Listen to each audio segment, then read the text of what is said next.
Hello friends, नमस्कार, जय हिंद। आप सभी लोगों का मैं शुभम बरनवाल अपने चैनल द टीचर्स पर स्वागत करता हूं।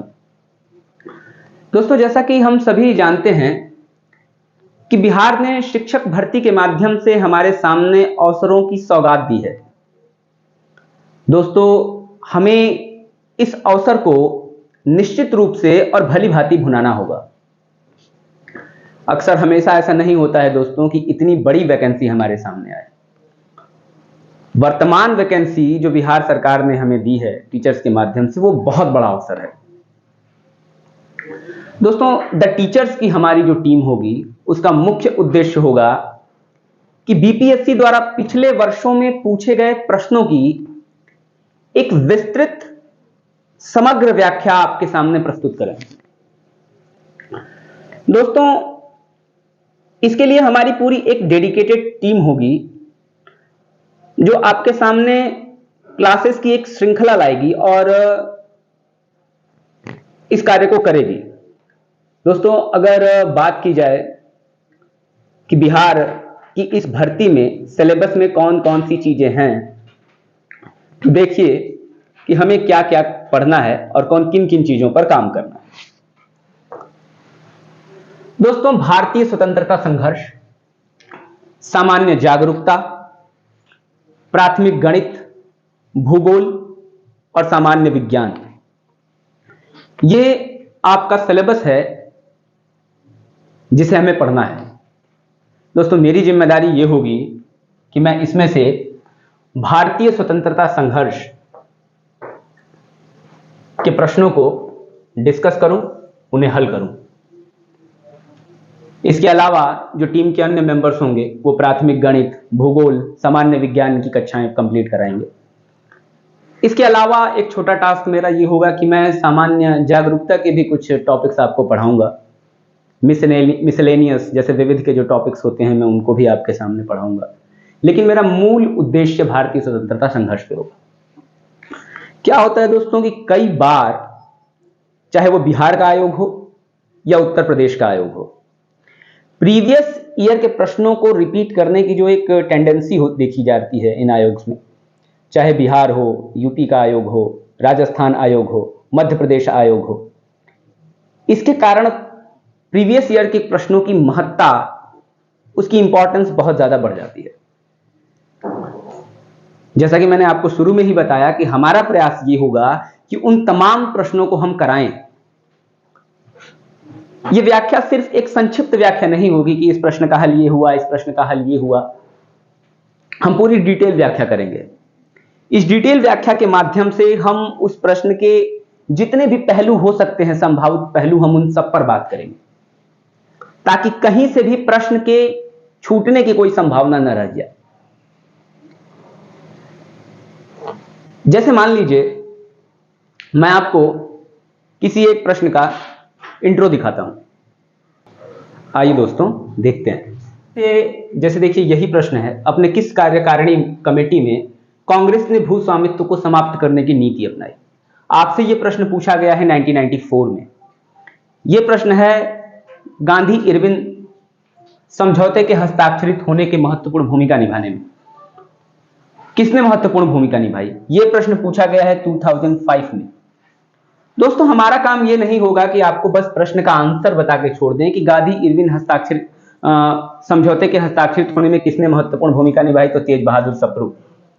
हम आपको प्रश्न की डिटेल व्याख्या देंगे। जैसे मान लीजिए कोई भी प्रश्न हो, यही प्रश्न हुआ, गांधी इरविन समझौते की पूरी पृष्ठभूमि क्या रही। गांधी इरविन समझौते की पूरी पृष्ठभूमि क्या रही।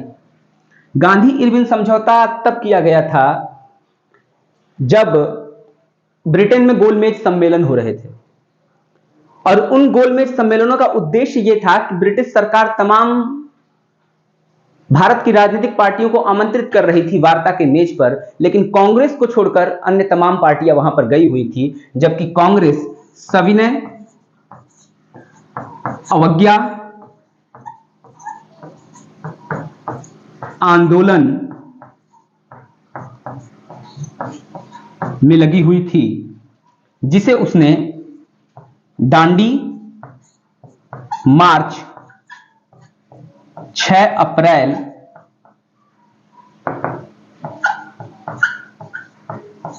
1930 के बाद प्रारंभ किया था। अब चूंकि कांग्रेस सविनय अवज्ञा आंदोलन में लगी थी, ब्रिटिश सरकार का विरोध कर रही थी, इसलिए प्रथम गोलमेज सम्मेलन में वो नहीं गई। लेकिन वार्ता के मेज पर ब्रिटिश चाहते थे कि कांग्रेस आए और बैठे, इसलिए एक समझौता हुआ। उस समय भारत की स्वतंत्रता, या कह सकते हैं कि कांग्रेस की लीडरशिप महात्मा गांधी और उस समय ब्रिटिश वायसराय इरविन के बीच, जिसे हम गांधी इरविन समझौता कहते हैं। और यह समझौता हुआ 5 मार्च 1931 को। इस समझौते को कराने में जो सबसे प्रमुख भूमिका थी वो निभाई थी तेज बहादुर सप्रू साहब ने। वार्ता के मंच पर लाए यह समझौता, जिसे हम गांधी इरविन समझौता कहते हैं, इसे दिल्ली समझौता भी कहा जाता है। क्या कहा जाता है? दिल्ली समझौता भी कहा जाता है। इस समझौते में सहमत होने के बाद, सहमति बनने के बाद, कांग्रेस ने द्वितीय गोलमेज सम्मेलन में हिस्सा लिया, जो कि 1931 में 7 सितंबर से 1 दिसंबर तक आयोजित हुई। यानी कांग्रेस ने पहली बार गोलमेज सम्मेलन में हिस्सा लिया। तो दोस्तों, ये पूरी पृष्ठभूमि और पूरी व्याख्या हम करते हुए चलेंगे, ताकि इसके द्वारा जितने भी दूसरे प्रश्न हैं हम उनको भी हल कर सके। जैसे देखिए, प्रश्नों की एक श्रृंखला होती है, अगर व्यापक व्याख्या की जाए तो हम आगे के प्रश्न को भी कर सकते हैं। 5 मार्च 1931 को निम्न में से कौन सा समझौता हुआ था? हम कह सकते हैं गांधी इरविन समझौता, इसी को दिल्ली समझौता भी कहते हैं।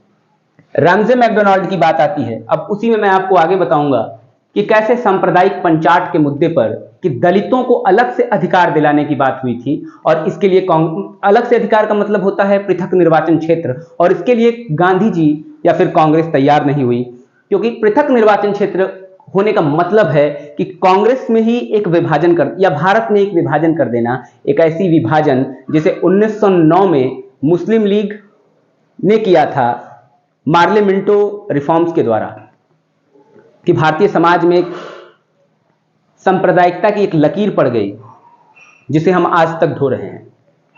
तो जब प्रश्नों को हम इस प्रकार से करेंगे कि बाद में ब्रिटेन का प्रधानमंत्री रैमजी मैकडोनाल्ड, उसने 1932 में एक सांप्रदायिक पंचायत के द्वारा पहली बार पृथक निर्वाचन समूह बनाया गया। इसका उद्देश्य क्या था? अछूतों के लिए पृथक निर्वाचन क्षेत्र। इसी का विरोध किया गया कि जो गलती हम एक बार कर चुके हैं आगे न करें। तो दोस्तों, ये मैंने जस्ट एक आपको हल्का सा एग्जाम्पल दिया है कि हम चीजों को कैसे करेंगे। फिर से वापस आता हूं इस मूल प्रश्न पर। जैसा कि हमने वादा किया है, प्रॉमिस किया है कि हम बिहार के लिए एक समग्र विश्लेषण प्रस्तुत करेंगे, और ये विश्लेषण निश्चित रूप से हम प्रयास करेंगे कि आपके लिए बहुत फायदेमंद हो। और चलिए तो फिर शुरू करते हैं। इस उम्मीद के साथ एक प्रयास करते हैं कि हम कुछ शानदार कर सकें, और अगर आप लोग इस प्रयास में साथ दें तो मैं वादा करता हूं कि हम चीज़ों को काफ़ी अच्छे तरीके से कर जाएंगे। मैं प्रश्नों का वादा तो नहीं करता कि हम इतने प्रश्न कर जाएंगे या इतने प्रश्न कर जाएंगे, लेकिन अगर प्रीवियस ईयर के प्रश्नों की व्याख्या हम डिटेल तरीके से कर सकें और चीज़ों को व्यापक तरीके से कर जाएं दोस्तों, तो निश्चित प्रकार से हम प्रश्नों की पूरी प्रणाली को समझ सकते हैं और हम अपने प्रश्नों को बहुत ज़्यादा बढ़ा सकते हैं। तो दोस्तों, चलिए इसी उम्मीद के साथ हम इस प्रयास को शुरू करते हैं।